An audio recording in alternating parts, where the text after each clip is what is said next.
Bonjour à tous. Alors moi je vais lire parce que je suis incapable de retenir, donc voilà. Alors je me présente, je m'appelle Valérie et je suis à l'origine de Terra Fantasia. Alors qu'est-ce que c'est Terra Fantasia? C'est une création de livret d'énigmes sur la région des Combrailles, avec l'envie plus tard d'agrandir le terrain de jeu.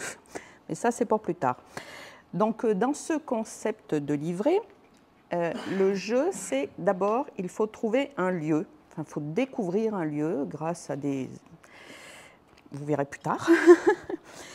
Et une fois que vous avez découvert le lieu, il faudra bien sûr aller sur le lieu. C'est un peu pour obliger les gens à bouger, pas rester chez eux, à voyager un petit peu dans notre belle région.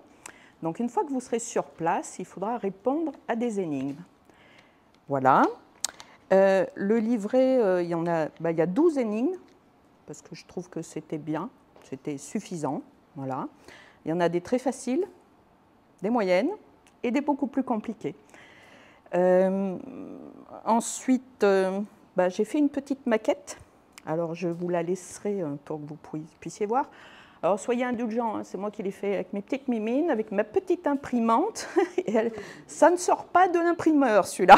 Donc, on va peut-être attendre un petit peu pour que ça soit parfait. Voilà. Je n'ai pas fait 4 minutes, mais c'est déjà pas mal. C'est quoi comme type d'énigme? Enfin, c'est des énigmes... Alors, ça peut être sur des lieux géographiques, ça peut être des légendes, ça peut être historique. Alors, c'est tout expliqué dedans. Il y a un petit speech à la 2e page qui regroupe tout. Alors, j'ai fait un site internet, mais il n'est pas encore publié parce que j'ai un petit peu des problèmes avec l'INPI. Voilà. Pas s'étendre dessus. Non, c'est plus pour une usurpation d'identité, donc ça pose un peu plus de problèmes. Voilà. Et comment est-ce que tu as trouvé toutes les informations sur le territoire? Tu les avais? Tu as fait des recherches? Tu es passionnée ou comment? Alors déjà, je suis passionnée de randonnée. Donc je fais énormément de kilomètres. C'est vraiment une passion, c'est addictif même, on va dire. Et de là, je trouve des endroits qui sont connus. Hein. Il y a des endroits qui sont très connus dans le livret. Et puis il y a des petites pépites des fois que les gens ne connaissent pas.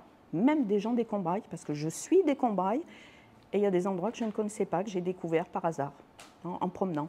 Voilà. Donc je voudrais le faire partager à d'autres personnes. Ça serait bien. Oui, attends. Ah, pardon, si je me déplace, ça ne va pas aller. Du coup, votre activité, c'est un petit peu un escape game?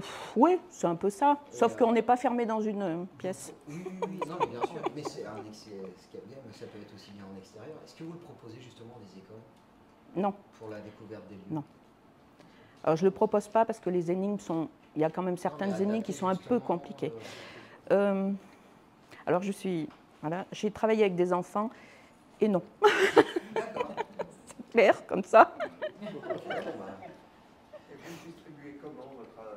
Alors là, c'est un petit peu... Alors, je pense que je vais aller dans les offices de tourisme pour le proposer. Après, je pense que je vais pouvoir le vendre par Internet et puis en direct avec des gens qui me le demanderont, quoi. Après, c'est un peu flou, hein, je suis qu'au début. Voilà. Voilà, c'est un petit peu compliqué. Mais je pense qu'avec les offices de tourisme, les mairies, enfin, voilà, tous ceux qui ont besoin d'un peu de tourisme chez eux. Enfin, tourisme, et d'ailleurs, même les personnes de chez nous, hein, c'est... Des marcheurs, oui, des randonneurs, des... Voilà, c'est ça, il faut démarcher les marcheurs. Je rejoins un peu monsieur, j'allais vous demander quelles étaient les relations.